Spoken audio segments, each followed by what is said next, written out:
जतिन यार तू बिलीव नहीं करेगा, कल रात को ऐसे पैसेंजर मिले थे ना, साले जहर थे एक नंबर के यार। यार एक तो दारू पी के भंड थे, ऊपर से ऐसे बिहेव कर रहे थे जैसे कि महाराजा कहीं के। अरे 2 साल से कैब चला रहे हैं, अब तो आदत सी हो गई है। ऐसा पानी देना। यहाँ थोड़ा। मैं क्या बोलता हूँ कि जन्मदिन वाले दिन अपना मूड खराब मत कर, ये रख। Happy birthday. तुझे कैसे? तेरे आई कार्ड पे देखा था, ज्यादा कुछ महंगा तो है नहीं, एक छोटा सा ही गिफ्ट है। वैसे कहाँ की बुकिंग है तेरी? अरे बैंड्रा कीड़े। अरे वाह, आजा। ए रुक रे, ए रुक, ए शानी इधर आ, इधर आ। देख क्या रहा है, इधर आ। क्या हुआ?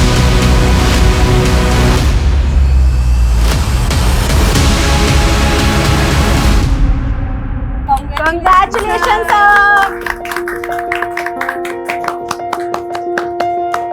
सीरियसली सर, आपने हिस्ट्री क्रिएट की है। ना सिर्फ ये इतनी कम एज में ही अवार्ड पाकर, बल्कि वुमेन एम्पावरमेंट क्या है और उसे कैसे सपोर्ट करना है इसे प्रूव करके। Seriously sir. एग्जैक्टली सर, हमारी मिटका फार्मेसी पहली ऐसी कंपनी है जहाँ की सारी एमआरस फीमेल्स हैं। Guys please clap for sir. Thank you, thanks everyone. पहले तो मैं ये कहूंगा कि इट्स जस्ट अ बिगिनिंग, अभी हमें बहुत कुछ अचीव करना है। So let's get back to work. Okay sir, thank you sir. Thank you.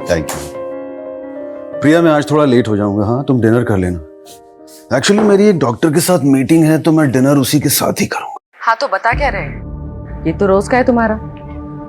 तुम अवार्ड्स ले रहे हो और मैं तुम्हारे ऑर्डर्स। शिवम आ गया कॉलेज से? मुझे पता है तुम मुझे इग्नोर कर रहे हो। अब इस टाइम पे तो आ ही गया होगा ना वो कॉलेज से। वो ठीक है। इस घर में मेरे अलावा ना सब ठीक है। तुम ऑफिस से ऑर्डर दे रहे हो और वो कॉलेज से आकर। जब से आया है तब से एक ही बात की रट लगाए बैठा है। हाँ तो दे दो थोड़ा सा, उसका ध्यान रखो। अगर नहीं। Avinash, are you serious? तुमने हालत देखी है उसकी, कितनी खराब होती जा रही है। प्रिया प्लीज उसे दे दो थोड़ा सा। देखो मैं उसके लिए वही कर रहा हूँ जो उसके लिए सही है, बाकी तुम मुझ पे छोड़ दो, मैं सब हैंडल कर लूंगा। और मैंने उसके लिए ऑलरेडी स्टफ अरेंज कर लिया है। ठीक है, तुम्हें जो करना है करो। ओके।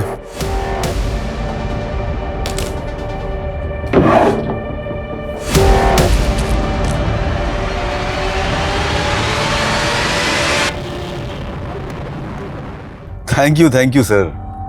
आपको भी। हाँ मैंने सारी डिटेल्स मेल कर दी है। सर बहुत खुश लग रहे हैं आप, लगता है मीटिंग बहुत अच्छी हुई आपकी। हाँ एक डील फाइनल करने दिल्ली जा रहा हूँ, बहुत बड़ी डील है। वो साहब मेरे को 3 दिन का छुट्टी चाहिए था। अरे भाई क्यों चाहिए 3 दिन की छुट्टी? वो साहब मेरे बाबा का श्राद्ध है, मेरे को गांव जाना है। अच्छा फिर तो ले लो छुट्टी, लेकिन हाँ टाइम से वापस आ जाना। हाँ साहब टाइम से आ जाऊंगा।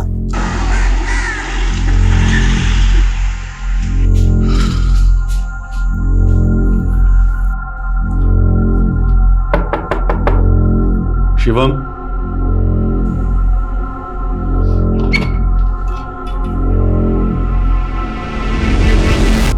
आर यू ओके बेटा? Yeah, Dad. I'm fine. मैं अंदर आ जाऊं? Sure.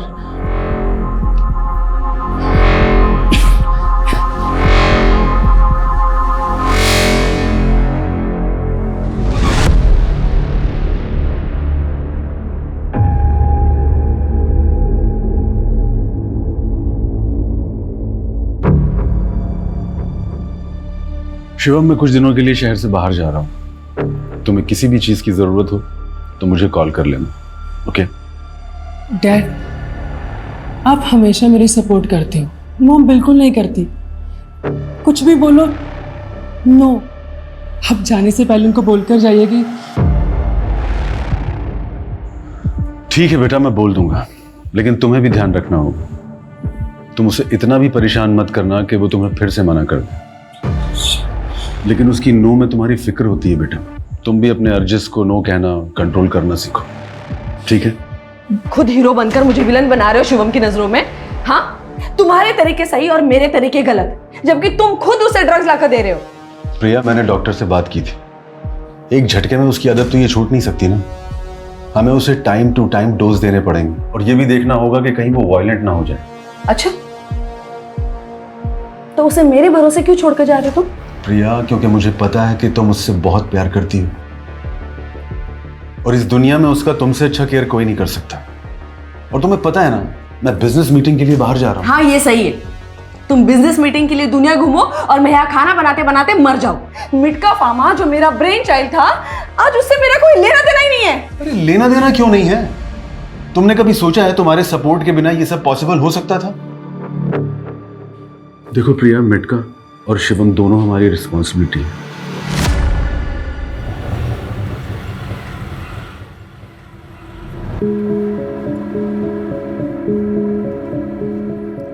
क्या बात है भाई, इतना ध्यान से क्यों देख रहे हो? सर एक्चुअली आपको देख के किसी की याद आ गई।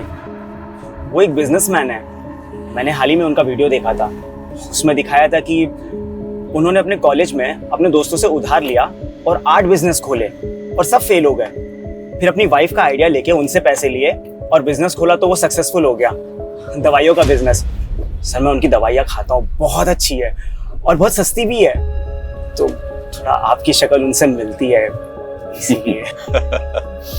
शक्ल इसलिए मिल रही है क्योंकि मैं वही हूँ। और तुमने सही कहा, वाइफ का आइडिया और इन्वेस्टमेंट दोनों से ही बिजनेस सक्सेसफुल हुआ है। Wow, I am your big fan sir. I am also impressed bro, because first time I am meeting English speaking कैबी। Thank you sir. और सर आज दिन भी कितना अच्छा है, मैं आपसे मिला। और सर मेरी वाइफ को ना 2 बेटी के बाद अभी बेटा हुआ है। अरे हाँ, भूल ही गया था सर, ये लीजिए ना प्रसाद। सर एक्चुअली मैंने मन्नत मांगी थी, बेटा होगा तो फिर मैं प्रसाद चढ़ाऊंगा।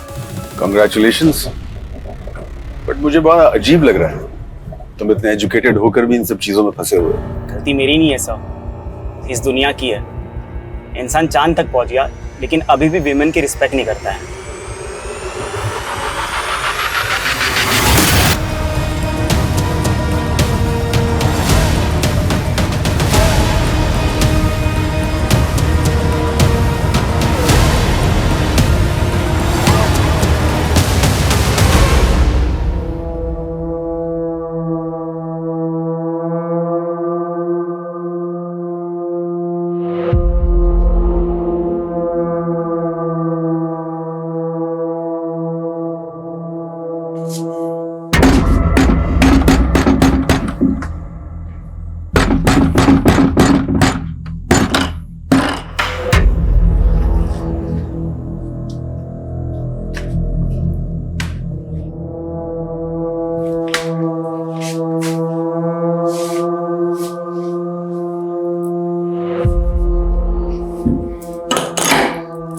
हम खाना गर्म कर देते हैं।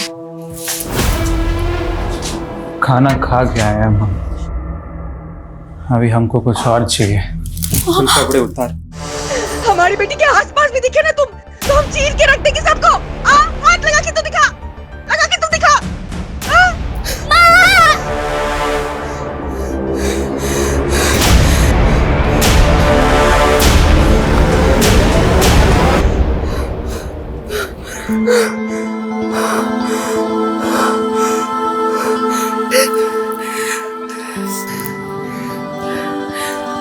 हिम्मत नहीं है ना, तो हिम्मत पैदा करनी पड़ती है। ये दुनिया है ना, औरत को कमजोर समझती है, इसलिए ये रूप दिखाना पड़ता है। माँ, आप हमारी किसी को भी मार दोगे?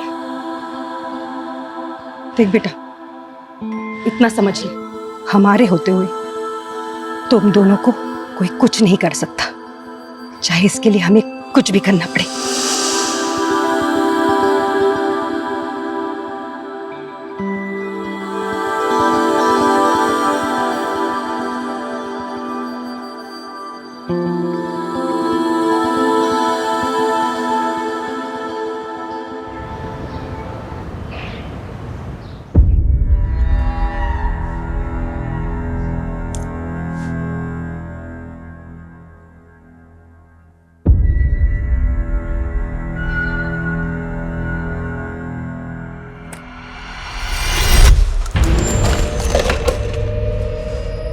क्या खुद को इतना शीशे में देखता है?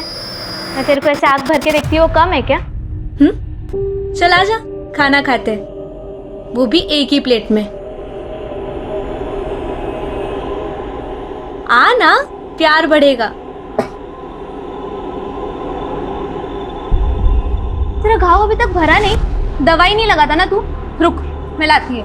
कोई जरूरत नहीं है, तूने खाना रख दिया ना, अब जा। मैं तेरे से इतना प्यार करती हूँ, तेरे से शादी करना चाहती हूँ, और तू ऐसे कुत्ते जैसे हकालता है मेरे को। देख, ज्यादा भाव मत खा, मान जा। मेरी जैसी दूसरी मिलेगी नहीं तुझे। मैं ही हूँ जो खाना खाने के बजाय तेरी गाली खाती हूँ और मुस्कुराती भी हूँ।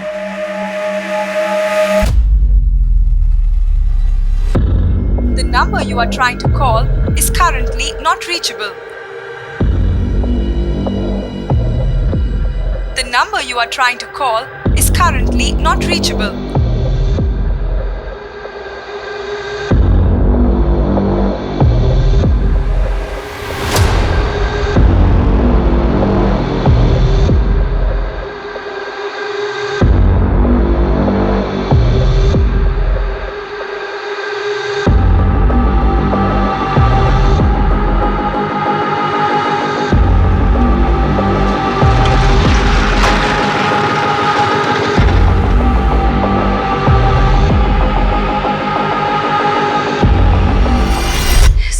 सर मेरे हस्बैंड अविनाश त्रिपाठी सर, वो 2 दिन से मिसिंग है। उनका फोन भी स्विच ऑफ आ रहा है। 2 दिन से मिसिंग है मतलब? सर दिल्ली में उनकी मीटिंग थी, जिसके लिए 2 दिन पहले ही वो घर से बाहर निकले थे।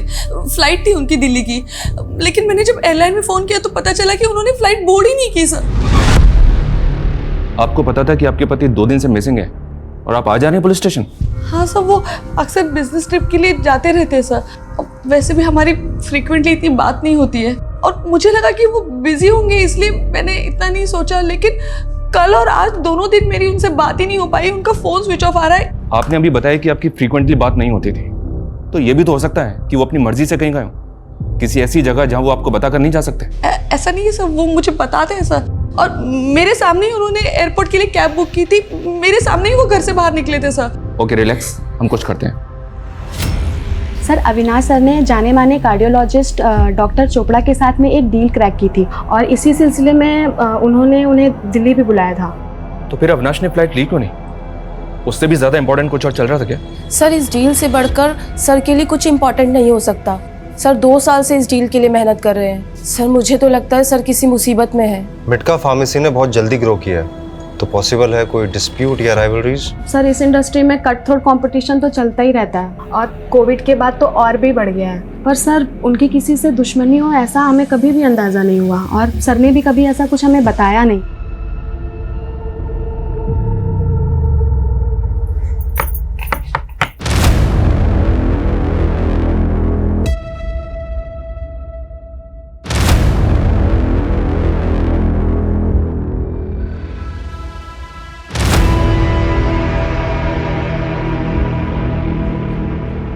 कैसी लग रही हूँ? एकदम हॉट ना? तो फिर आ गई? अरे आई कहाँ? तू अंदर आने देगा तो आऊंगी ना। अरे अरे बोल ना, कैसी लग रही हूँ? मस्त लग रही हूँ ना? अरे तू आदमी है कि क्या है रे, कि मेरे में ही कुछ कमी है? सुंदर नहीं लगती क्या मैं तुझे? देख, मैं ना तेरे से बहुत प्यार करती है, तेरे लिए कुछ भी कर सकती है। मधु समझना यार, मैं तेरे लायक नहीं हूँ। मैं तुझे खुश नहीं कर सकता। क्यों नहीं कर पाएगा? नहीं बता सकता यार मैं। क्यों नहीं बता सकता? अब जब तक बताएगा नहीं, मैं यहाँ पर ही बैठेगी, हिलेगी नहीं यहाँ से।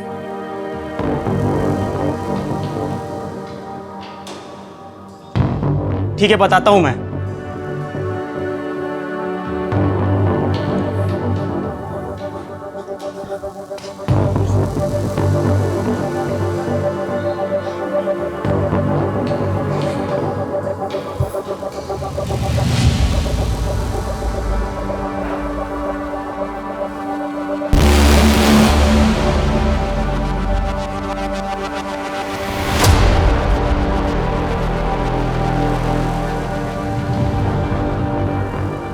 देख लिया मधु, तुम एक आदमी से प्यार करती हो, वो मैं नहीं हूं।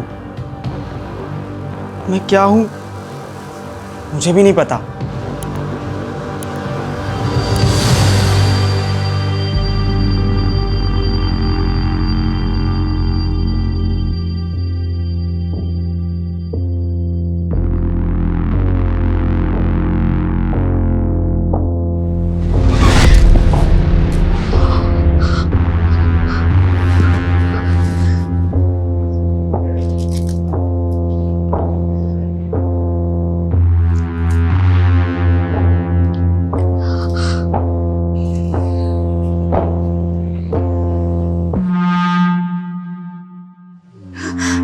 पापा, पापा हम बोल रहे हैं। पापा हम आपके हाथ जोड़ते, आपके पैर पड़ते, प्लीज प्लीज हमें यहाँ से लेकर जाइए। पापा ये आदमी हमें मार डालेगा। बार बार काहे फोन करती हो तुम? देखो अब जो है तुम्हारा वही सब कुछ है, अब यहाँ कुछ नहीं रखा तुम्हारे लिए। पापा अगर माँ होती ना आज तो हमारे साथ ऐसा नहीं होता ना, वो कभी होने देती। वो होती तो ना, अब नहीं है ना।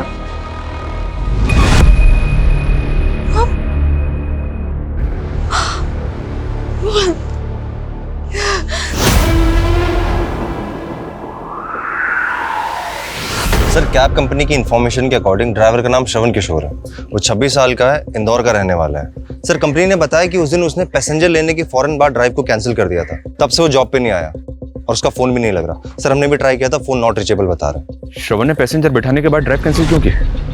और डिसेंट से देखने वाले अविनाश का एक कैब ड्राइवर से क्या लेने देना हो सकता है?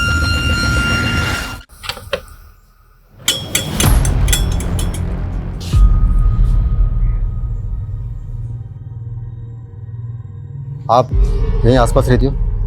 जी। ये श्रवण किशोर है, पहचानती हो?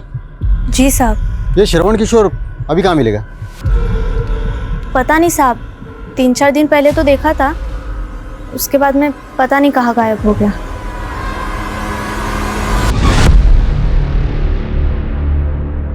मधु, अगर तूने सचमुच मुझसे प्यार किया है तो प्लीज मेरी जो असलियत मैंने तुझे बताई ना, वो किसी को मत बताना।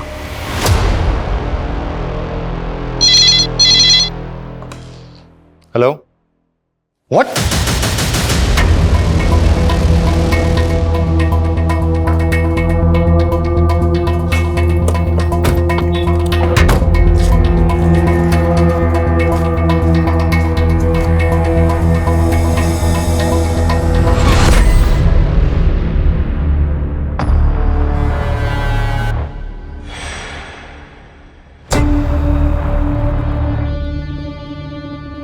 जिसने भी मर्डर किया बहुत नफरत करता होगा शायद इस आदमी से।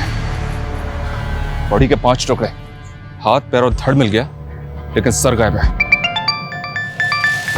सर एक मिनट। हेलो, क्या? ठीक है, ध्यान रखो, हम पहुंचते हैं। सर बॉडी का सर भी बरामद हो गया।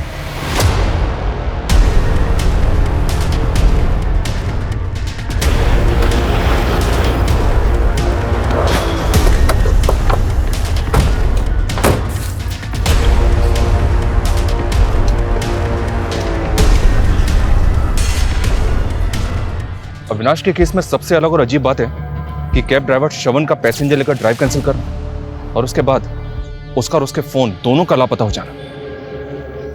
कैब में बैठने के कुछ देर के बाद उसका फोन हुआ था, तो पॉसिबल है कि इसके पीछे श्रवण हो। तो सर एक रैंडम कैब ड्राइवर और इतने बड़े एंटरप्रेन्योर का क्या रिलेशन? ये तो पता करना है। इसको पोस्टमार्टम के लिए भिजवाओ, फैमिली को इन्फॉर्म करो और इंदौर चलने की तैयारी करो। Sir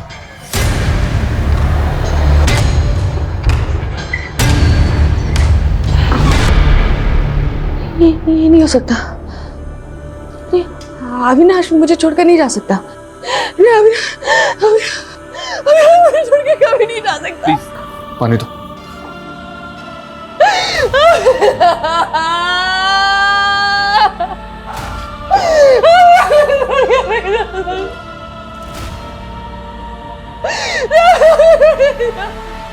mom I need some money, please मुझे दे दीजिए mom, please mom I need, mom please दे दीजिए mom I need some money mom ma'am please ma'am.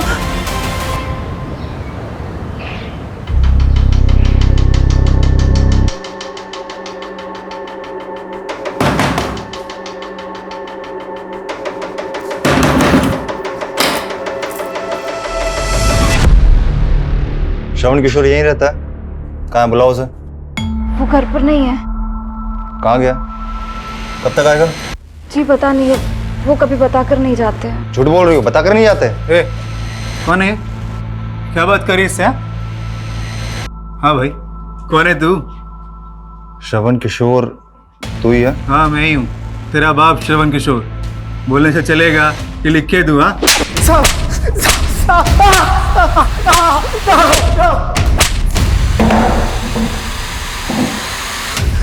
साहब, माफ कर दो साहब, हम कुछ नहीं किए साहब। आप ही बताओ ना साहब, ऐसे में हम कैसे पहचानते कि ये कौन है?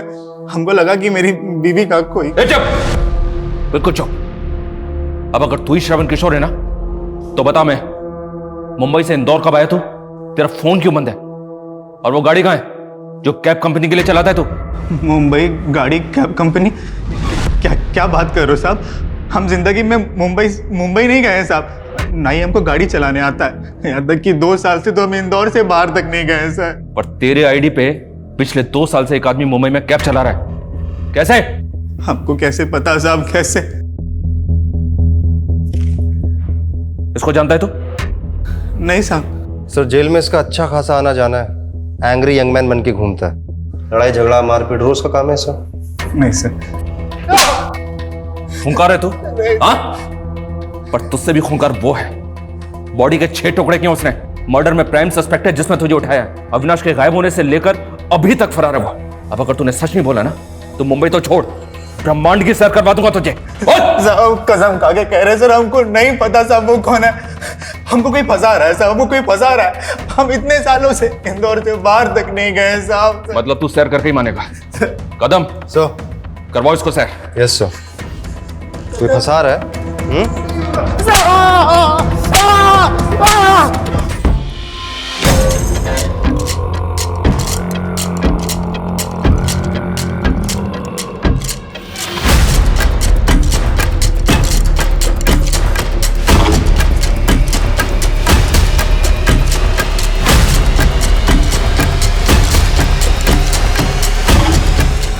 सर हमने श्रवण के ट्रैवल रिकॉर्ड्स चेक किए, वो सच बोल रहा था। वो मुंबई कभी गया ही नहीं, उसका कोई कनेक्शन भी नहीं है वहाँ पे। सर फेक श्रवण जो कैब ड्राइवर था, उसने असली श्रवण के एड्रेस पे पहले नकली आधार कार्ड बनवाया और फिर उस आधार कार्ड के बेसिस पे और डॉक्यूमेंट्स बनाया। मतलब ये नकली श्रवण जो भी है, इसने बहुत सोच समझ के प्लानिंग की है। लेकिन एक बात अभी तक समझ में नहीं आ रही है, उसने मुंबई में बैठ के इंदौर के श्रवण को क्यों चुना? सर हो सकता कोई इत्तेफाक हो, क्योंकि श्रवण तो इंदौर से बाहर कभी गया ही नहीं। सर मुझे लगता है कि अविनाश के मर्डर के तार मुंबई से जुड़े हुए हैं और हम इस श्रवण के चक्कर में यहाँ पे गुमराह हो रहे हैं। ठीक है, श्रवण को छोड़ दो, हम अविनाश की फैमिली और बिजनेस से शुरू करते हैं। अविनाश के बेटे शिवम के बारे में पता करो, ये लड़का मुझे थोड़ा अजीब लगा है। Okay sir. शिंदे।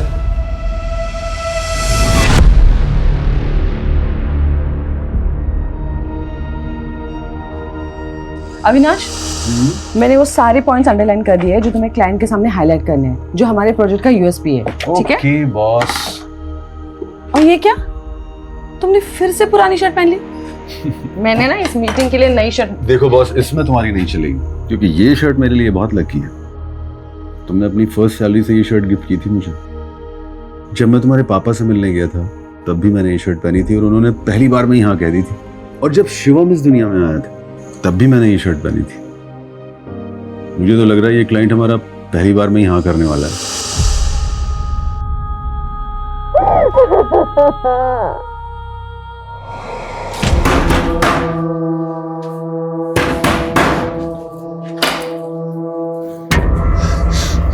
आ गए आप? क्यों लेकर गए थे आपको? कौन थी बोलो? सर शिवम के बारे में पता चला है कि वो ड्रग एडिक्ट है। सर 3 महीने पहले शिवम और उसका दोस्त एक पार्टी में ड्रग्स बेचने के इल्जाम में गिरफ्तार हुए थे, पर सारी कार्रवाई शिवम के दोस्त के खिलाफ हुई। शिवम साफ बचकर निकल गया। और सर ये भी पता चला है कि जो ऑफिसर उस केस की जांच कर रहा था, उसने कोर्ट में चार्जशीट फाइल करने के तुरंत बाद रिजाइन कर दिया था। तो मतलब तुम कहना चाहते हो कि अविनाश ने अपने पैसे और पहुंच के दम पर अपने बेटे शिवम को उस केस से बचा लिया? यस सर, और चूंकि शिवम बच गया इसीलिए पूरा केस उसके दोस्त के अगेंस्ट हो गया। वो लड़का है कहाँ आजकल? जेल में सर, सजा काट रहा है। और उसका बाप आज भी अपने बेटे के साथ हुई नाइंसाफी की वजह से बहुत दुखी है। कहीं इस नाइंसाफी से नाराज होकर तो उसके बाप ने अविनाश से बदला नहीं लिया? पता करो वो ऑफिसर आजकल कहाँ है और क्या कर रहा है जिसने वो चार्जशीट फाइल की थी, और उस लड़के के बाप को भी बुलाओ। सर। काश ले पाता। सुना 6 टुकड़े किए उसके। बहुत अच्छा लगा सुनकर, और अच्छा लगता अगर ये सब मैंने किया होता। इकलौते बेटे का बाप वो भी था और मैं भी। फर्क सिर्फ इतना था कि वो एक अमीर बाप था, क्योंकि उस ऑफिसर के सामने अपने बेटे के लिए गिड़गिड़ाए तो हम दोनों ही थे। ऑफ रिकॉर्ड मिलने के लिए थैंक यू सर। मुझे पता है शिवम ने गलती की है, इनफैक्ट बहुत बड़ी गलती की। सर हमारे बच्चों को माफ कर दीजिए, अब वो कोई गलती नहीं करेंगे। आप जो कहेंगे, जितना कहेंगे मैं दूंगा, लेकिन प्लीज उन्हें कोई हार्श पनिशमेंट मत देना। उसके बाप ने ऑफिसर के मुंह में पैसे भर दिए, और फिर दोनों बाप बेटे ने मेरे बेटे को फंसाकर जेल भेज दिया। बर्बाद हो गया मैं, मेरा घर बार सब बिक गया। काश मैंने मारा होता उसे, थोड़ा सुकून तो मिलता।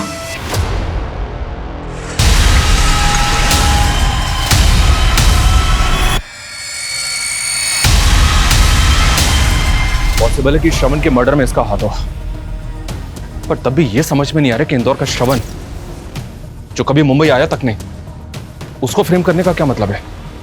और वो कैब ड्राइवर, वो कौन है और कहां है? Hello, what? कैसे? क्या हुआ सर? श्रवण किशोर का मर्डर हो गया है। कदम, ये सिर्फ इत्तेफाक नहीं हो सकता कि एक आदमी कैब में बैठता है, कैब ड्राइवर पैसेंजर लेकर बुकिंग कैंसिल करता है, और कुछ दिन के बाद उस आदमी का ब्रूटली मर्डर हो जाता है। कैब ड्राइवर मिसिंग है, जिसकी आईडी पे पिछले 2 साल से शरीफों की तरह काम कर रहा था। हम जब उससे इंक्वायरी करते हैं तो उसका भी चाकू मार के मर्डर कर दिया जाता है। हो ना हो, अविनाश, उस कैब ड्राइवर और इंदौर के श्रवण के बीच कुछ ना कुछ कनेक्शन तो जरूर है, पर क्या?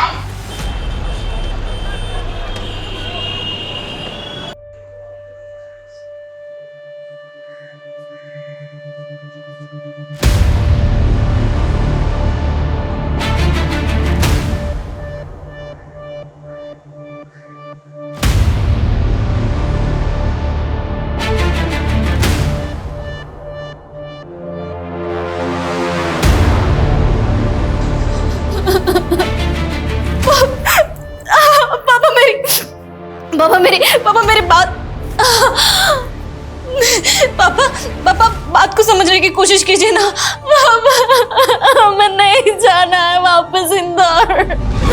हमने पापा वहाँ अकेले नहीं रह सकते। पापा हमारी हालत तो देखिए। तुम कोई पहली औरत नहीं हो जो विधवा हो गई हो और पेट से हो।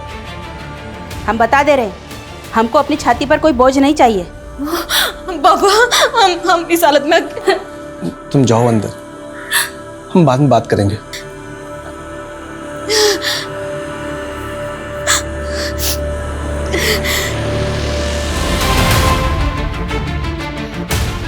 हम मानते हमारा बेटा श्रवण कुशल था,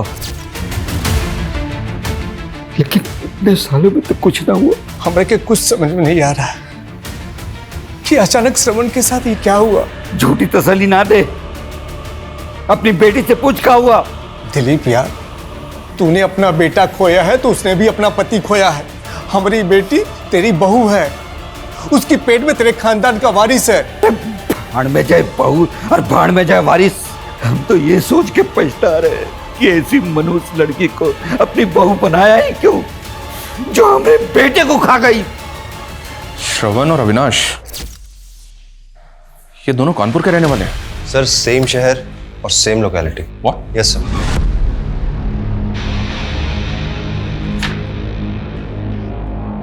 कहीं ऐसा तो नहीं कि श्रवण और अविनाश डबल मर्डर केस के तहत कानपुर से जुड़े हैं और हमारे सवालों के जवाब इसी लोकेलिटी में छिपे?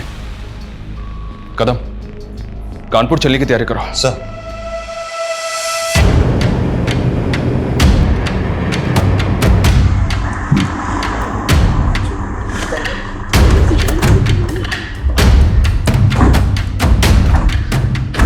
सर, ये अविनाश का घर है और ये श्रवण का।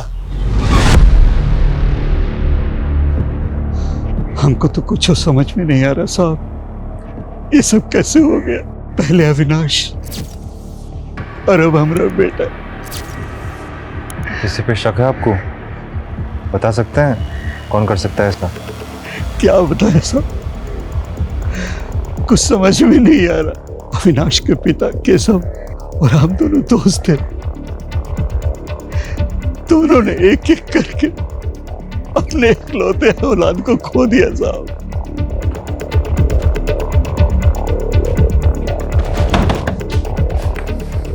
ये आपके पड़ोस में? मीरा, आप यहाँ? सर, ये हमारा मायका है। उनके जाने के बाद हमारा इंदौर में रहना मुश्किल था, तुम यहाँ कानपुर चले आए पापा के घर। सर, ये मीरा है, श्रवण की वाइफ। तो मतलब श्रवण, अविनाश और आप तीनों पड़ोसी हैं? पहले मुंबई, फिर इंदौर और अब कानपुर, फिर भी अभी तक हमारे हाथ खाली हैं। इस ट्रायंगल ने सर घुमा दिया मेरा। कुछ तो मेजर है जो हम मिस कर रहे हैं।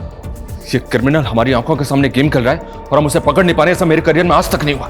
सर, एक्चुअली कोई क्लू नहीं मिल पा रहा है, सब क्लियर है। अविनाश और श्रवण दोनों इकलौते बेटे थे, दोनों की फैमिली दुखी है और उन्हें किसी पे शक हो, सर ऐसा भी कोई हिंट नहीं मिल रहा है। मीरा की फैमिली, उसमें कौन कौन है उसका बैकग्राउंड चेक किया?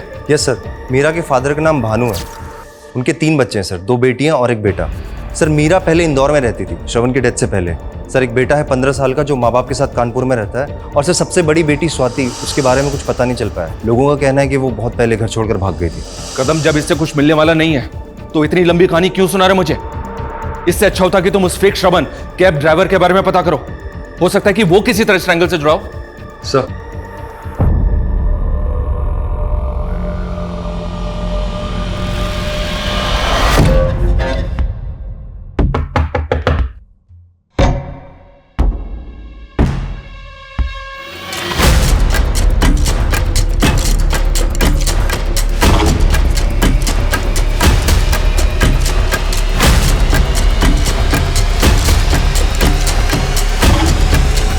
मीरा,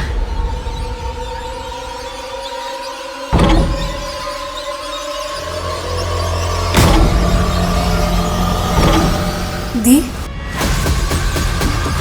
स्वाति दी,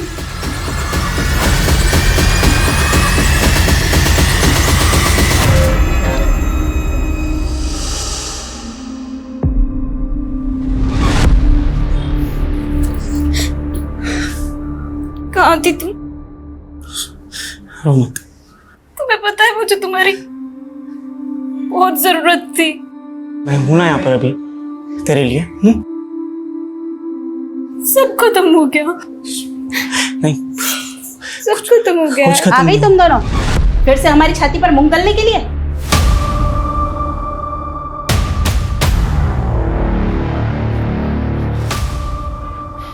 तू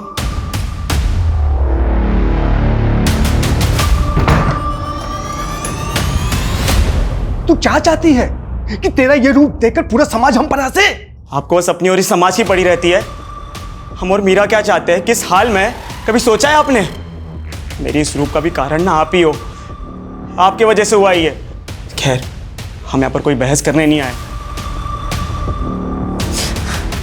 हम अपनी बहन के लिए आए। अच्छा, तो अपनी बहन को लो और निकलो यहाँ से। वो भी करेंगे, निकलेंगे यहाँ से हम।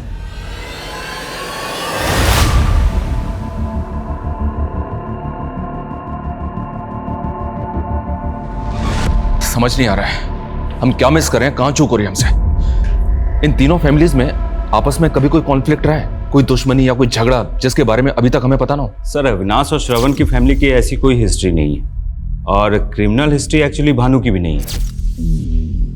क्रिमिनल हिस्ट्री भानु की भी नहीं है? मतलब 15 साल पहले भानु की पहली बीवी ने पंखे से लटककर सुसाइड कर ली थी, लेकिन उसकी बेटी का कहना था कि उसकी माँ का मर्डर हुआ है। बेटी मतलब मीरा? मीरा का कहना था कि सुसाइड है।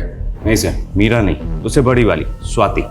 इन्वेस्टिगेट कर रहे थे, लेकिन जब 10 दिनों के बाद उसकी माँ का सुसाइड लेटर सामने आया तो हमें केस बंद करना पड़ा। मैं अपनी जान अपनी मर्जी से ले रही हूं। मेरी मौत के लिए मेरे अलावा कोई जिम्मेदार नहीं है।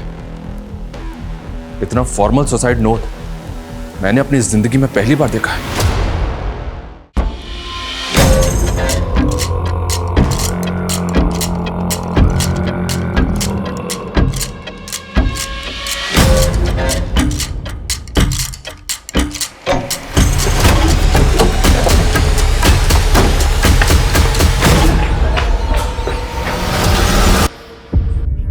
मेरी माँ हम दोनों बहनों की ढाल बना करती थी। मैं अपनी माँ की ढाल बनकर उनको नहीं बचा पाई, पर आज उनका बदला पूरा कर दिया।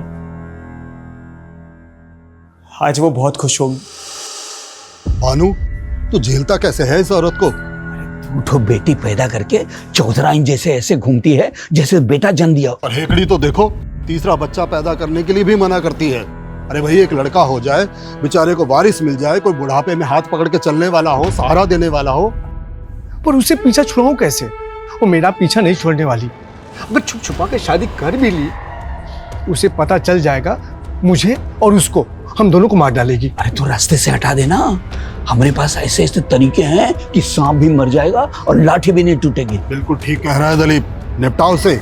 और बिल्कुल ऐसा लगना चाहिए कि खुदकुशी की है। पर हमारे अकेले बस की नहीं है। अरे तू चिंता क्यों करता है, हम हैं तेरे साथ में। मैंने पुलिस को बताया था कि मेरी माँ ने सुसाइड नहीं किया है, उनका मर्डर हुआ है, पर वहां पर किसी ने मेरा यकीन ही नहीं किया। शायद मैं छोटी थी या लड़की थी। इसीलिए तुमने इतनी लंबी प्लानिंग की, घर छोड़ा, सोसाइटी में फिट होने के लिए सेक्स चेंज किया, लड़की से लड़का बनी, और बदले की भावना में एक नहीं ऐसे 2 लोगों का मर्डर किया जो इनोसेंट थे, जिनका तुम्हारी माँ के मर्डर से कोई लेना देना नहीं था। कैसे लेना देना नहीं था? उन दोनों के बाप ने बेटे के बाप होने का गुरूर था उनमें, और उनकी वजह से उन्होंने मेरे बाप को बेटे के लिए उकसाया। इसलिए मैंने सोचा कि उनके एकलौते बेटे, उनके वारिस को मैं खत्म कर दूंगी। ये तुम्हारा सोचना है, पर सच यही है, अविनाश और श्रवण की कोई गलती नहीं थी। गलती थी उनकी कि वही उनका गुरूर थे। अगर उन बुड्ढों को मारती तो वो मुक्त हो जाते, इसलिए ऐसे जगह चोट मारी जहां सबसे ज्यादा लगेगी। अब दोनों बुड्ढों के लिए जिंदगी मौत से बदतर है। और सर, ये आसान नहीं था। मैं लगातार 2 साल से कैब ड्राइवर बन के वहां पर घूमती रही अविनाश के एरिया में कि कभी तो बुकिंग आएगी, और फिर आई। उसके बाद दिलीप चाचा के बेटे श्रवण को इंदौर में टारगेट किया मैंने, और फिर आखिर में अपने बाप को मार के अपनी माँ का बदला पूरा किया। मेरी माँ को इंसाफ देर से मिला, मिला जरूर। ये वो देश है जो चांद पर पहुंच चुका है, पर फिर भी यहां एक लड़का और लड़की के बीच का भेद मानो मिटने के लिए तैयार ही नहीं है। अविनाश इसी समाज की देन है जो औरत को प्यार और सम्मान दोनों देता था। दूसरा श्रवण, जिसकी मर्दानगी औरत को नीचा दिखाने में, उसको बेइज्जत करने में और उसके साथ जानवरों की तरह बर्ताव करने में थी। और तीसरी स्वाति, जिसे समाज ने एक औरत और आदमी की पहचान के बीच घुटने को मजबूर कर दिया था।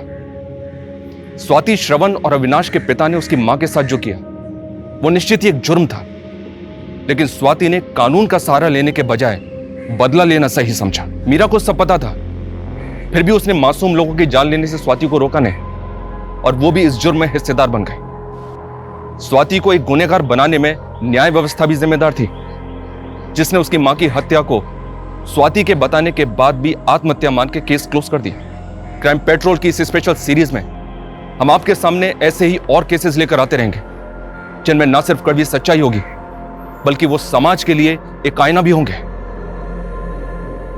जय हिंद।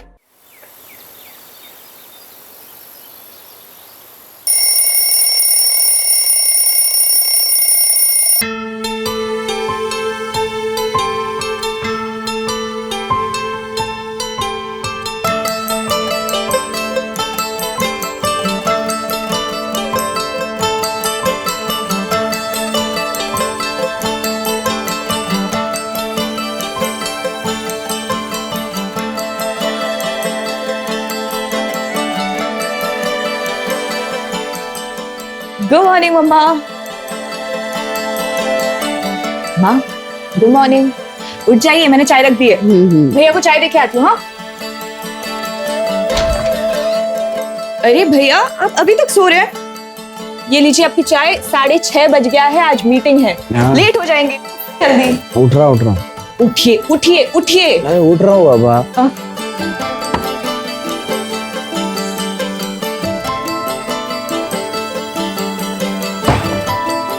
अरे प्याली क्या कर रही है? मत करना, मैं कर लूंगा ये सब यार। अरे आप वो सब छोड़िए, गीजर मैंने ऑन कर दिया, नहा लीजिए और जल्दी से नाश्ते के टेबल पे आ जाइए, जल्दी।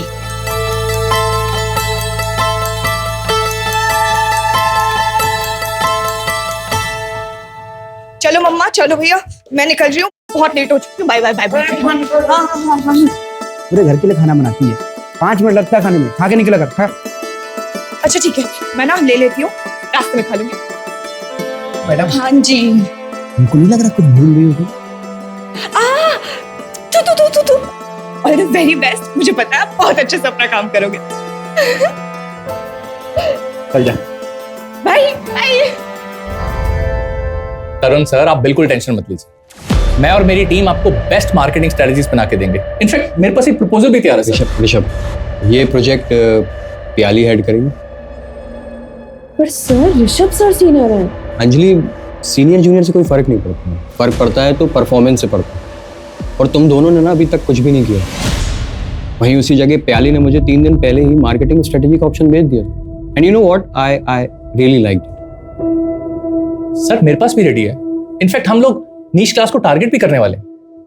प्याली, her high end clothing brand niche class को ही टारगेट करता है और वो सही भी है, but we are going to market our product as luxury for everyone. हम मार्केटिंग के लिए इंटरनेशनल मॉडल्स को यूज करेंगे, luxury brand which is affordable for middle class as well as lower middle class people. पर sir तब तो company को major loss होगा।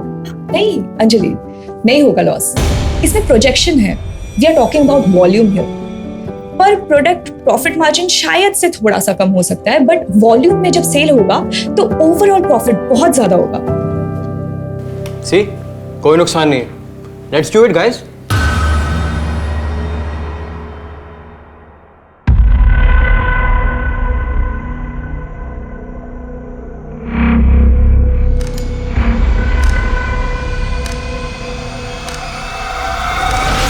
राजन, मैंने तुम्हें कितनी बार कहा है कि घर के बाहर मत मिला करो, किसी ने अगर देख लिया तो। अरे कोई नहीं देखता हमको, क्यों टेंशन ले रही है? सुनो ना, मेरे पास एक गुड न्यूज है। गुड न्यूज है? बता। तो देखो, सब अगर मेरी प्लानिंग के मुताबिक रिजल्ट आया तो इंटरनेशनल लॉन्च के लिए मुझे शिकागो जाना पड़ेगा फॉर 6 मंथ्स। 6 महीने? यस। हाँ तो सही है ना, फिर मैं कोई और ढूंढ लूंगा। ऐसे एक आइडिया है मेरे पास, शादी कर ले मुझसे, फिर हो सकता है शायद हम साथ में शिकागो जाएं। Mister Rajan Apte, did you just propose to? Well maybe. ये क्या करे हमारे पीठ पीछे? हाँ, शर्म नहीं आई तुझे? खानदान का नाम ऐसे मिट्टी में मिलाते हुए। तुझे शर्म नहीं आती है? बिना बड़ों के आशीर्वाद के सब करते हुए। हाँ, चल आशीर्वाद ले, आशीर्वाद ले। अरे डरो मत, हम दोनों को तुम दोनों के बारे में पहले से ही पता था। हमने तो तुम्हारे पिताजी से बात भी कर ली है। अगले महीने की 12 तारीख कैसी रहेगी शादी के लिए? हाँ, शादी के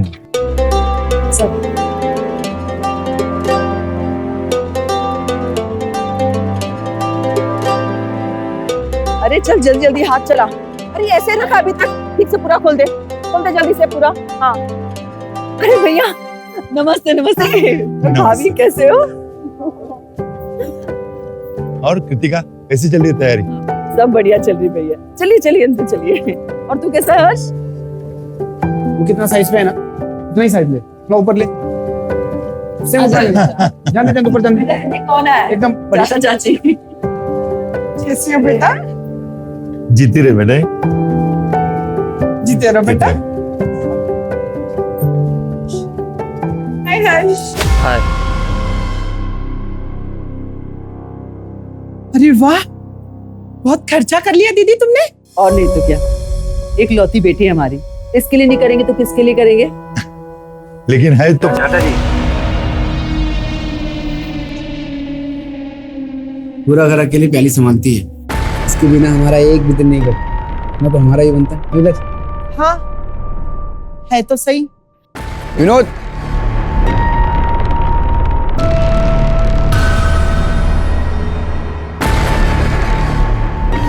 रिंकी, ये सब मैं लेगा। प्याली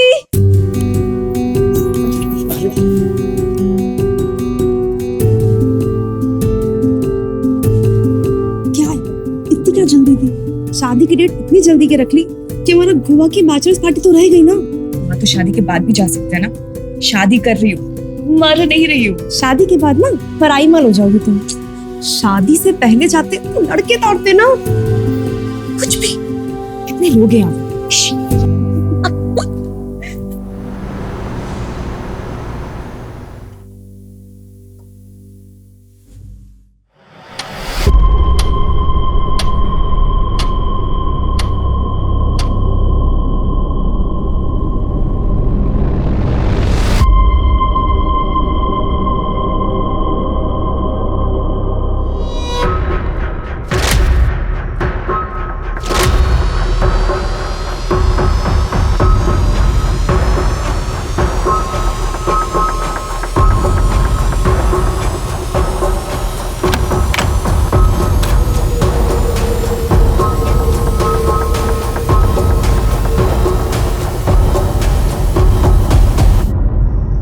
डर गई मैं। यहाँ क्या?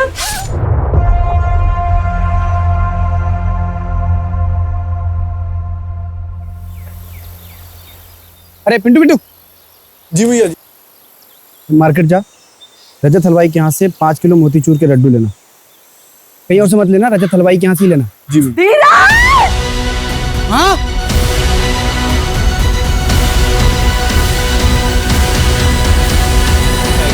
22 साल की लड़की है। आज उसकी शादी होने वाली है। फैमिली में उसकी माँ कृतिका बाएगा और भाई धीरज भाएगा है।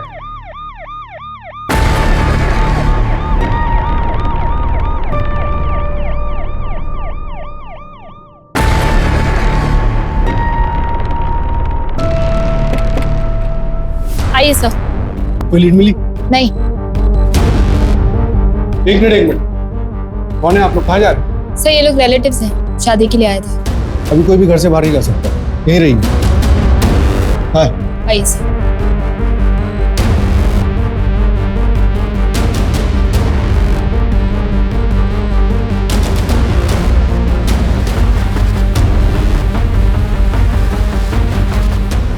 और बॉडी को पोस्टमार्टम के लिए भेजो। क्यों? मेरी प्याली किधर नहीं जाएगी? उसकी शादी है ना, अभी उठ जाएगी वो प्याली। जा।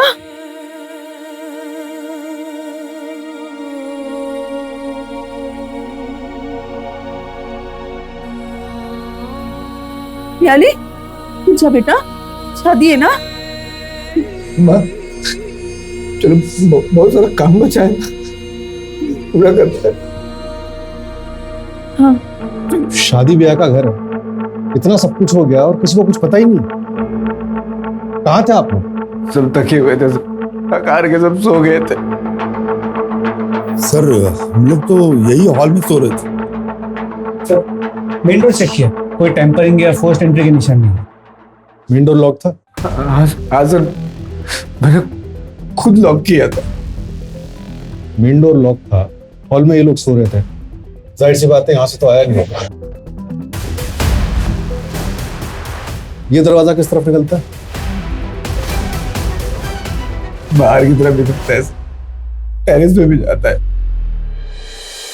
मतलब किलर यहाँ से आया हो सकता है।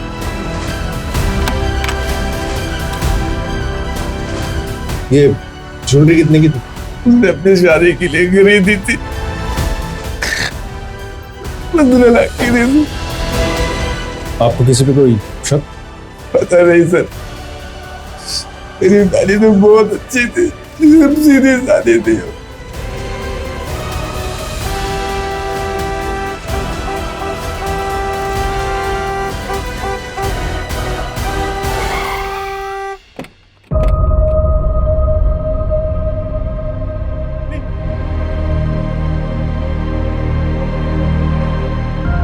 प्याली उठो, प्याली प्याली उठो ना। अजय भैया भैया, ये सब क्या हो गया भैया? सर, शादी ब्याह का घर था, सारी तैयारियां हो गई थी। ये क्या, कैसे सर? आपकी होने वाली बहू की जान चली गई और आपको तैयारियों की पड़ी हुई? सर, मेरा वो मतलब नहीं था सर। मेन रोड पे कोई सीसीटीवी कैमरा नहीं है, मगर मेन गेट पे एक सीसीटीवी कैमरा था, जिसे कल रात को डेकोरेशन के वक्त निकाला गया था। मैंने तो बोला था विनोद को लगाने के लिए। उसने लगाया क्यों नहीं? कौन विनोद? सर अभी तक विनोद आया नहीं, वैसे टाइम तो हो गया, अभी तक आ जाना चाहिए था। मैडम तो रात में चले गए थे, अभी आए हैं। चाहे तो हमारी बीवी को फोन ला के पूछ लीजिए, रात भर से हम घर पे ही थे। सर शादी वाला घर, चोरी का मामला लगता है। 15 लाख की ज्वेलरी और कल सबके सामने खोली गई थी।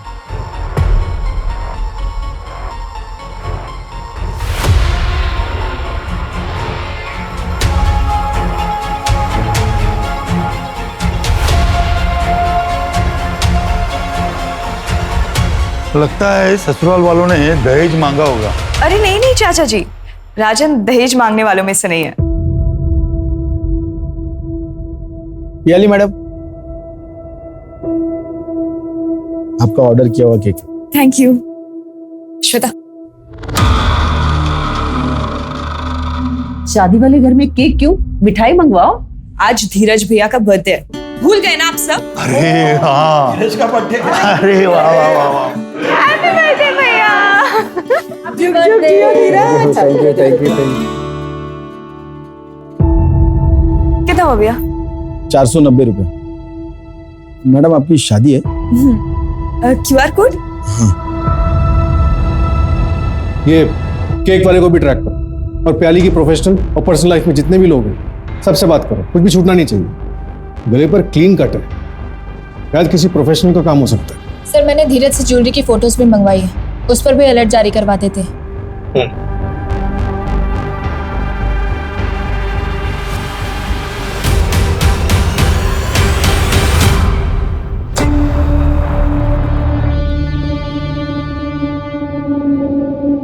सर हाँ जी। अरे वो कल लेट हो गया था तो। सर, प्याली का कल रात मर्डर हो गया। हाँ सर, मैं अभी उसके घर जा रही हूँ, आप चलोगे साथ? नहीं नहीं, तुम जाओ, मैं काम खत्म करके आता हूँ ना।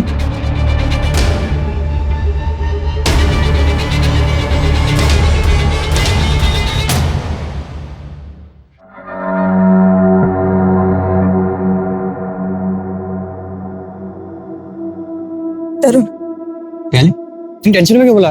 मेरी ना रश्मि से बात नहीं हो पा रही है, मुझे बहुत टेंशन हो रहा है। प्लीज चल के देखिए उसे। शादी कर रही हो तुम? क्या? हाँ, इसलिए तो छुट्टी के लिए अप्लाई किया था मैंने। हाँ, 3 दिन की छुट्टी के लिए अप्लाई किया था, लेकिन मुझे कैसे समझेगा? हाँ, और तुमने कहा था घर पर शादी की बातचीत चल रही है, शादी कर रही है, ये कौन बताएगा? तरुण वो सब छोड़ो, मेरे 3 घंटे पहले रश्मि से बात हुई है, वो कह रही थी कि वो घर छोड़ रही है। मैंने कहा उसे कि मेरे घर पे आ जाओ, तब से उसका फोन स्विच ऑफ है। प्लीज चल के देखिए वो कहाँ है। दिमाग खराब है तुम्हारा? मैं तब से कह रही हूँ कि तुम्हारी बहन रश्मि किसी प्रॉब्लम में हो सकती है और तुम अपने फीलिंग्स को लेके बैठे हो। How selfish are you? तुम्हें लगता है कि मैं तुमसे शादी करूंगी? इस लायक हो तुम? किसका मैसेज है? रश्मि का। क्या बोल रही? मैं ठीक हूँ, आज रात नहीं निकल सकती, सुबह बात करती हूँ। डोंट कॉल बैक और तुम घर पे ही रहना, मुझे लेने मत आना। देखो तो रश्मि ठीक ठीक ठीक, देखो तो रश्मि भी ठीक है। हाँ, तुम लोग कहीं बैठकर बात करते हैं, गुस्सा तो नहीं होना तुम? देखो, इससे पहले कि हमारी दोस्ती पूरी तरह से खत्म हो जाए, प्लीज यहाँ से चले जाओ।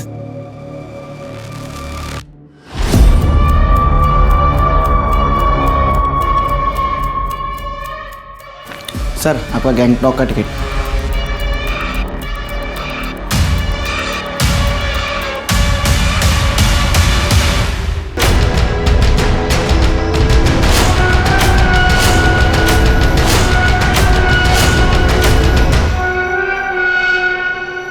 भाई वो मैंने आपको क्रियाक्रम के सामान की लिस्ट भेजी है, प्लीज वो टाइम पे डिलीवर करा देना। परसों क्रियाक्रम।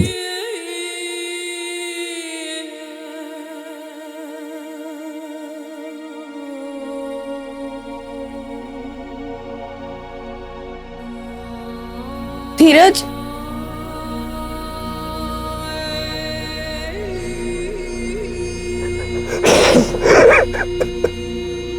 ठीक हो जाएगा। हाँ, बस मैं पहुंच रही हूँ ऑफिस। मैंने वो वाली फाइल भी रख रही है, प्रेजेंटेशन भी एकदम रेडी है, बस आई एम जस्ट रीचिंग। चलो ठीक है, ओके बाय।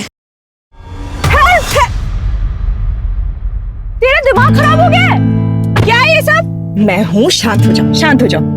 और भैया, आप बताना चाहेंगे क्या है ये सब? तुम दोनों आपस में बातें करो, मुझे वॉशरूम आया, मैं आता हूं। अरे ओ डरपोक जाकर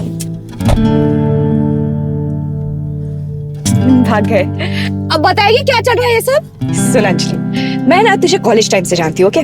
मुझे पता है तू कितनी अच्छी लड़की है और एकदम वाइफ मटेरियल है, ओके? और धीरज भैया का क्या है ना, उन्होंने खुद का कंस्ट्रक्शन बिजनेस स्टार्ट किया है। बस एक गवर्नमेंट टेंडर पास हो जाए फिर तो बस लाइफ सेट है। और दिल के तो बहुत ही अच्छे इंसान है कसम से।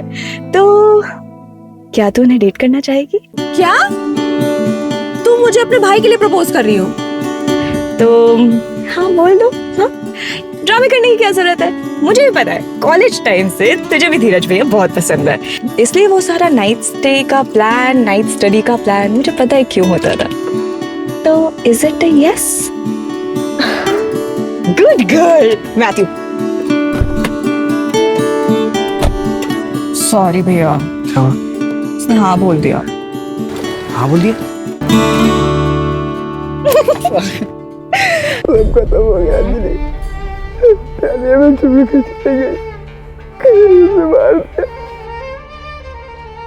सर आसपास के सभी सीसीटीवी कैमरा चेक किए, लेकिन कोई अनजान या डाउटफुल आदमी आते जाते दिखा नहीं। पीछे का रास्ता चेक किया?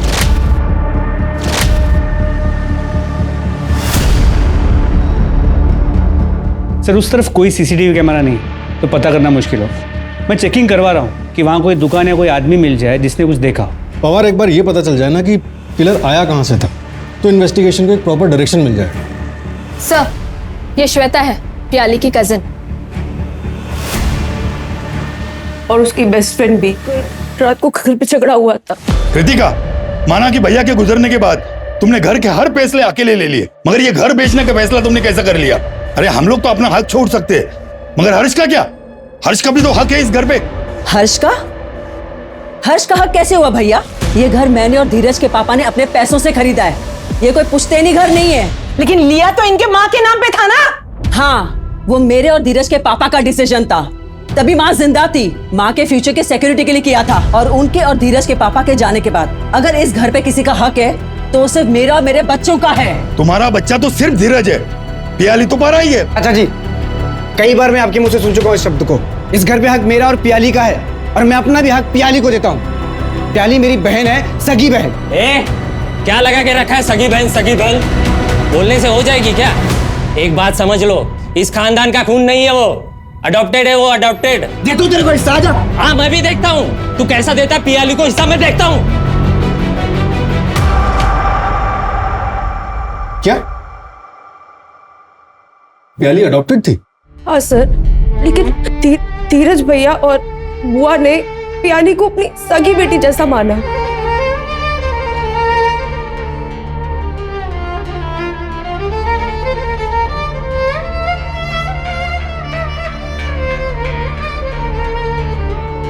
माँ, सुबह से आपने कुछ नहीं खाया। भैया, हाँ? आप क्यों कर रहे हैं? दीजिए, मैं माँ के पैर दबा देती हूँ। कभी मुझे भी पुण्य कमाने का मौका दे। अच्छा ठीक है, तो फिर ना मैं आपको हेड मसाज दे देती हूँ। चाहिए? अरे बावली रहने देना, क्यों करते हैं ना? क्यों मस्का मार रही है तू? क्या चाहिए तुझे? भैया वो बताइए ना, आप लोगों ने मेरी शादी के लिए क्या गिफ्ट लिया है? क्या बोलते हैं मम्मी? बताओगे रहने में? बता दे, तैयारी कर लेगी। तैयारियां मतलब कोई ट्रिप है? देखिए, मैं ना स्विट्जरलैंड से कम की कोई ट्रिप नहीं ले रही हूँ, पहले ही बता रही हूँ। यार आई एम सॉरी, फिलहाल तो हमारा गोवा का ही हॉलिडे पैकेज का बजट था। सॉरी। गोवा का? भैया, ये तो स्विट्जरलैंड के ट्रिप का पैकेज है। ओह माय गॉड भैया, भैया थैंक यू सो मच, आपने बेस्ट हो। Thank you thank you thank you. सुन, कभी कोई भी प्रॉब्लम हो, कोई भी बात हो, मुझसे शेयर जरूर करना। खुश रहना तू। हमारा नहीं पता कि हम तेरे बिना कैसे रहेंगे, पर तू जरूर खुश रहना। देखिए, आपकी शादी भी हो जाएगी ना, तब भी मैं आप लोगों को छोड़ के नहीं जाऊंगी। प्याली प्याली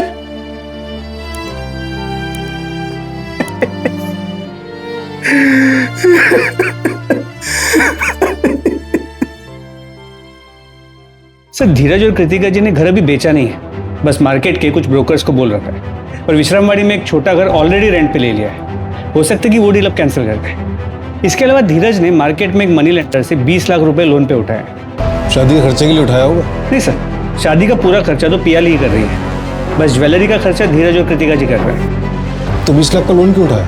दहेज का मामला था सर। राजन के फादर पंकज आप्टे ने 20 लाख रुपए नगद और एक बाइक मांगी थी दहेज में।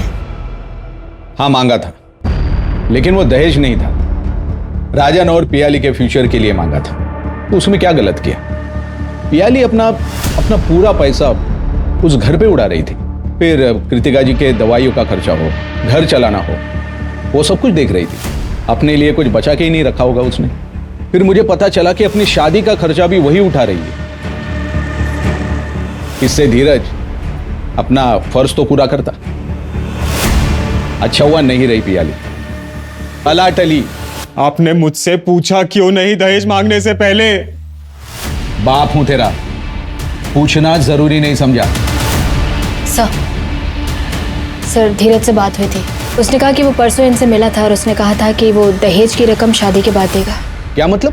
1 हफ्ते के बाद मिलेगा और शादी के बाद मुकर गए तो? पंकज जी, भरोसा रखिए, लेनदार से पैसा लिया था मैंने, पर वो ब्याज थोड़ा ज्यादा लगा रहा था, इसलिए 1 हफ्ते में घर बिक जाएगा। उसके बाद सबसे पहले आपको दूंगा 20 लाख। बेवकूफ समझा है? 1 हफ्ते में घर बिका है किसी का? पार्टी से बात हो गई है, मैंने 20 लाख एडवांस भी मांगा है और वो देने के लिए तैयार भी है। मैंने बोला बाकी पैसे धीरे धीरे देगा तो भी चलेगा। मुझे तो ये रिश्ता ही मंजूर नहीं है। एक और रिश्ता आया है राजन के लिए, वो लोग 25 लाख कैश और एक गाड़ी दे रहे हैं। ये शादी नहीं होती तो बेहतर होता। एक तो कोई सिक्योरिटी नहीं है, ऊपर से मेरा बेटा आपके घर पे रहने के लिए तैयार है। हमारे पूरे खानदान में कभी ऐसा नहीं हुआ है। नाक कटवा के रहेगा मेरा बेटा, घर जमाई बनेगा। घर जमाई? हाँ, पूछो इससे। पियाली मैडम ने बताया कि जब तक हमारे धीरज भैया की शादी नहीं होती मैं अपने ही घर रहूंगी। बेटी गोद नहीं ली थी उन्होंने, नौकरानी लेकर आए थे। बाबा कुछ भी मत बोलिए। माँ इस पूरे घर को संभालती है तो क्या माँ नौकरानी हो गई है? तो और ये मेरा और पियाली का पर्सनल डिसीजन था। ये राजन का फादर पंकज, इसका लोकेशन ट्रैक करो, पता करो मर्डर वाली रात ये कहाँ थे, और पंकज के घर शादी पे जितने भी गेस्ट आए थे सबसे पूछताछ करो। सर, दूसरे रिश्ते में 25 लाख और एक कार मिलने वाली थी। इतने के लिए मर्डर कर देना कितना पॉसिबल होगा? पंकज वैसे भी इस रिश्ते से खुश नहीं थे, सिर्फ दहेज का मामला नहीं लग रहा है। भैया, ये जो टी शर्ट्स और शॉर्ट्स लिए ना, अब प्लीज ये पहनिएगा। ये क्या शर्ट और पैंट में घूमते रहते हैं? मतलब अंकल लगते हैं, आप मेरे भाई हैं। अरे मुझे वो शॉर्ट्स में थोड़ा शर्म आती है। अरे मुझे शर्म नहीं आएगी, हम पहन लेंगे, हमें शर्म नहीं आती। पलट पलट, ओ डार्लिंग पलट। अरे भैया छोड़िए ना। क्या हो गया? देख मत जाना आइंदा कभी। बताओ। अरे बस बस बस, क्या हिटलर बन जाती है तू? सॉरी ना भैया, अब उन्होंने आप पे हाथ उठा दिया था तो मुझे भी गुस्सा आ गया। चलिए ना, मुंह मत फुलाइए और हाथ आगे बढ़ाइए। ये दे मुझे, दे। बैठ इधर, बैठ जा। आज मैं तुझे राखी बांधूंगा, क्योंकि इस रिश्ते में तो तू मुझे प्रोटेक्ट करती है पागल।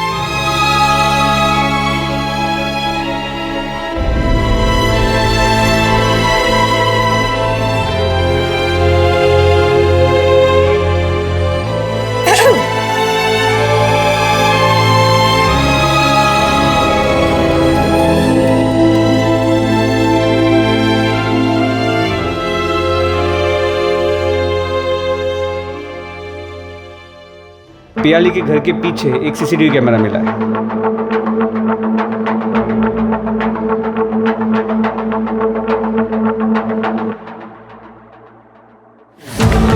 एक मिनट, ये कौन है? ये तरुण नागपाल है, पियाली का बॉस है और इसके कॉलेज का सीनियर भी था। ये प्याली की शादी से एक रात पहले उससे क्यों मिलने आया था? बुलाओ उसे। सर इसका फोन स्विच ऑफ। इसके ऑफिस से पता चला कि गैंगटॉक गया है किसी मीटिंग के लिए। इसे टैप कर रहा हूं मैं। सर, मेरी बेटी को किसने मारा? कृतिका जी, हम पता कर रहे हैं। मेरी बेटी को इंसाफ मिलेगा? आप लोग इतने दिन से कर क्या रहे हैं? मुझे मेरी बेटी का कातिल चाहिए। मैं जिंदा नहीं छोड़ूंगी उसको। सर प्लीज जल्दी पता कीजिए किसने मारा मेरी बहन को।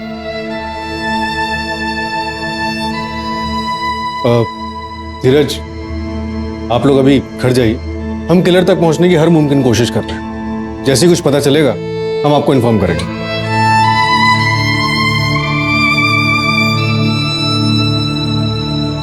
हाँ नेहा, कोई अपडेट? सर पियाली के कॉल डिटेल्स आए हैं। कल रात को उसने किसी रश्मि नाथ से बात की थी और मैसेज पे भी बात हुई थी। उसके 3 घंटे बाद उसने अपने बॉस तरुण नागपाल से बात की थी। सर मैंने पता किया है, रश्मि तरुण की बहन है और पियाली की स्कूल की फ्रेंड भी है।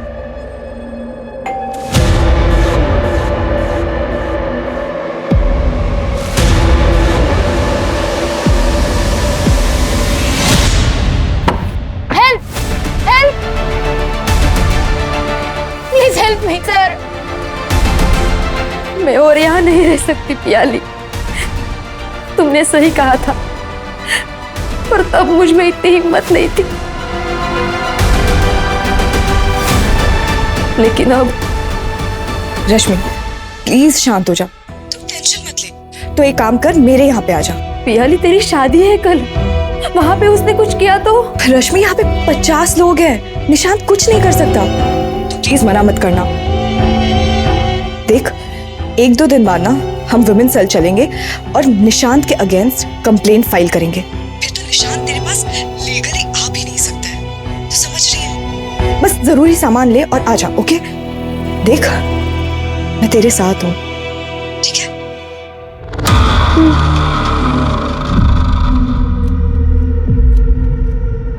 मतलब प्याली को वो मैसेज निशांत ने आपके फोन से किया होगा? तुम घर पे ही रहना, मुझे लेने बताना। निशांत अभी का?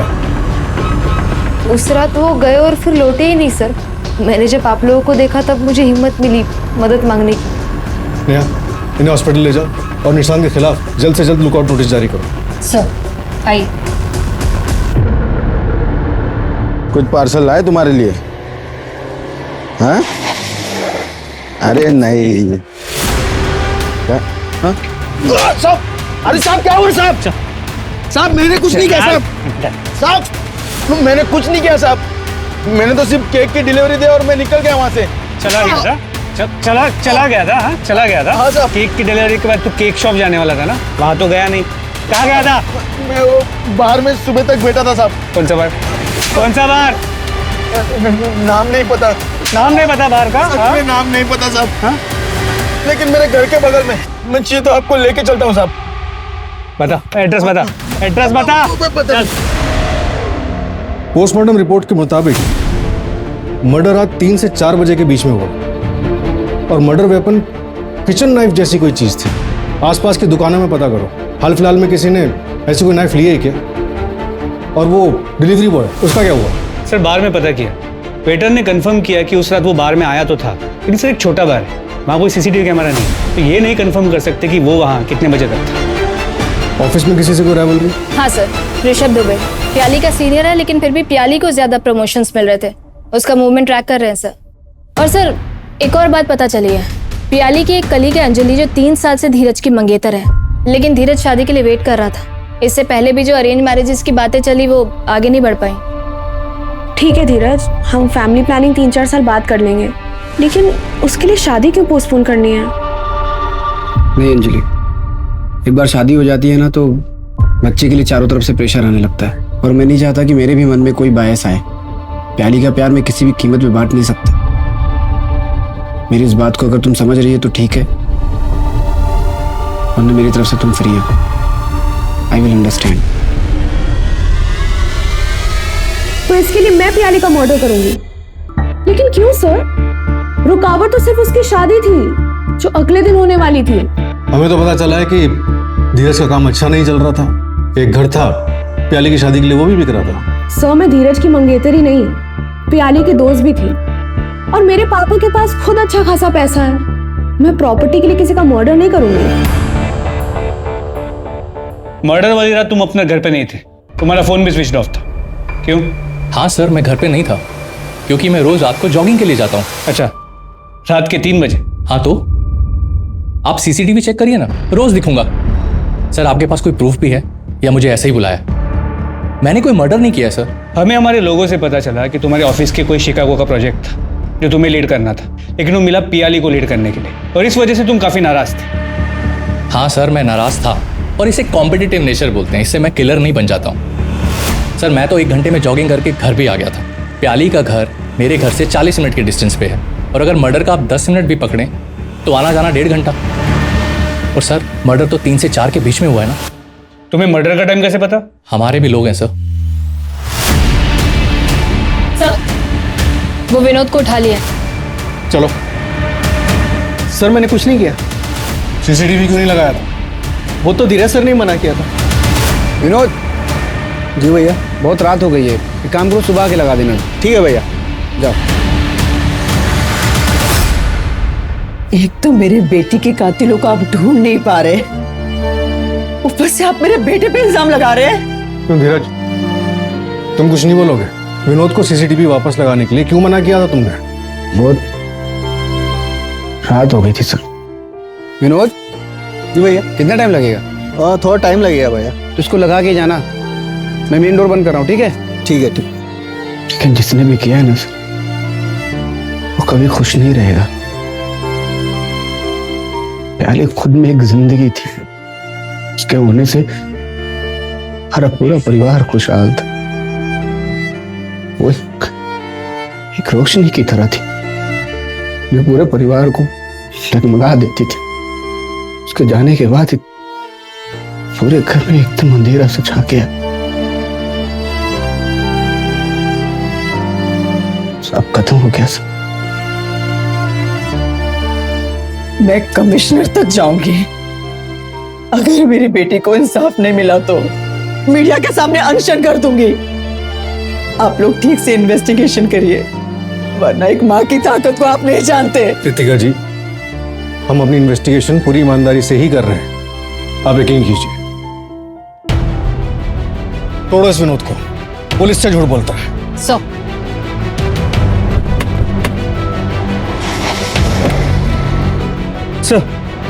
धीरज और कृतिका जी ने पियाली के लिए एक स्विट्जरलैंड का हनीमून पैकेज बुक किया था, लेकिन शादी से 1 दिन पहले धीरज ने वो पैकेज कैंसिल कर दिया। मतलब प्याली के मर्डर से पहले?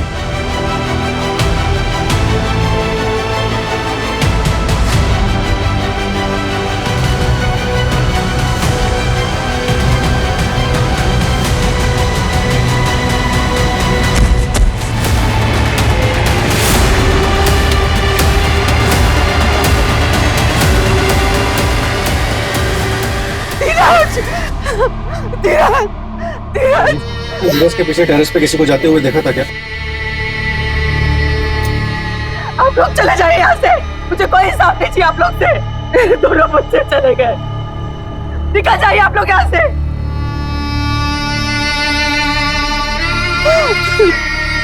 आपके चाबी। चले जाइए आप लोग यहाँ से, चले जाइए।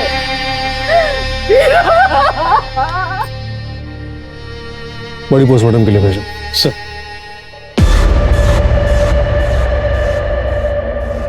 पवार, मुझे लगा वहां टेरेस पे कोई था। सर मैंने सीसीटीवी कैमरा चेक किए हैं, घर की तरफ कोई नहीं आया था। मुझे अब भी लगता है कि एक सुसाइड का केस है। तो पीछे के रास्ते से कोई आ सकता है, लेकिन वहां पे चेक करने का कोई स्कोप नहीं है। वो मनी लैंडर से कोई बात हुई? नहीं सर, जिस दिन से उसे बुलाया उस दिन से वो गायब है। वो तरुण भी, उसका भी अब तक कुछ भी पता नहीं चल पाया, और उसका फोन अब तक स्विच ऑफ है। और वो ज्वेलरी के बारे में भी कुछ नहीं पता चला ना? नहीं सर, लगता है अब तक कहीं बिकी नहीं है। धीरज और प्याली के बाद घर पे हक सिर्फ हर्ष का होगा। उस कृतिका जी उसके रास्ते में आ सकते हैं। सर इस हर्ष के बारे में मैं पता करता हूँ, देखता हूँ कि धीरज की मौत के वक्त वो कहाँ था। प्याली और हर्ष से जुड़े सभी लोगों पे नजर रखो, सबकी एक एक मूवमेंट की खबर चाहिए मुझे। आप लोग चले जाइए यहाँ से, मुझे कोई हिसाब नहीं चाहिए आप लोग से। और पवार, पता करो जो घर धीरज ने रेंट पर लिया था उसका क्या हुआ? उसे वापस किया क्या? सर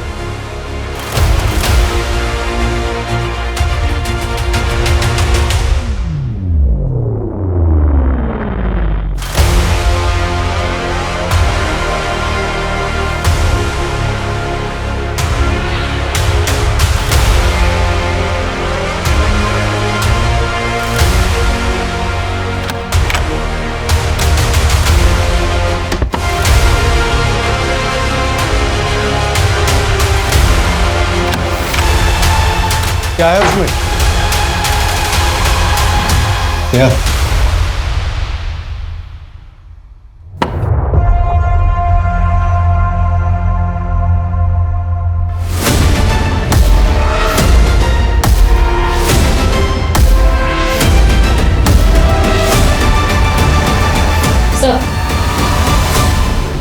जब आपने केस इन्वेस्टिगेट करने के लिए मना किया, आप लोग चले जाइए यहाँ से। मुझे कोई हिसाब नहीं चाहिए आप लोग से। मेरे दोनों बच्चे चले गए। तभी मुझे लगा बेटी को इंसाफ दिलाने के लिए इतना हो हल्ला, लेकिन बेटा मरा तो उसके लिए इंसाफ नहीं चाहिए। और फिर ये चाबी, मकान बेचने से मना कर दिया आपने, लेकिन जिस मकान में शिफ्ट होना था उसे वापस नहीं किया। इसीलिए हम आपके ब्रोकर से मिले और ये डुप्लीकेट चाबी। अब आप बताइए क्यों मारा प्याली और धीरज को? धीरज, तू चल कमिश्नर ऑफिस। ये हमारी प्याली को इंसाफ नहीं देंगे। तू चल मेरे साथ। तू नहीं आ रहा ना तो मैं अकेली चली जाती हूँ, लेकिन मैं प्याली के कातिलों को पकड़वा के रहूंगी। अनशन करूंगी, कुछ भी करूंगी। पुलिस स्टेशन के बाहर जाके अपने आप को आग लगा दूंगी। ठीक है, जा रही हूं मैं। इससे बेहतर तो तुम मुझे मारते ना।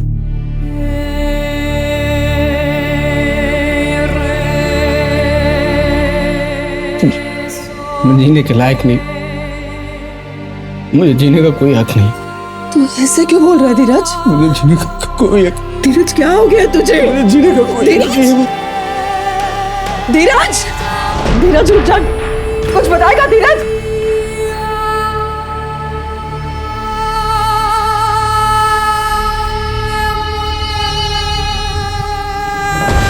धीरज, मैं समझती हूँ कि तुम प्याली की शादी के लिए घर बेच रहे हो, लेकिन कुछ साल बाद हमारी भी तो शादी होगी ना, हमारे भी तो बच्चे होंगे। तुम्हें नहीं लगता हमें उनके बारे में भी सोचना चाहिए? धीरज, क्या हुआ? ये तू क्या बोल रहा है? प्याली लिखो, मैंने मारा है। डर गई मैं। यहाँ क्या? नहीं, मैं नहीं मानती। तू झूठ बोल रहा है ना? तू ऐसा कर ही नहीं सकता।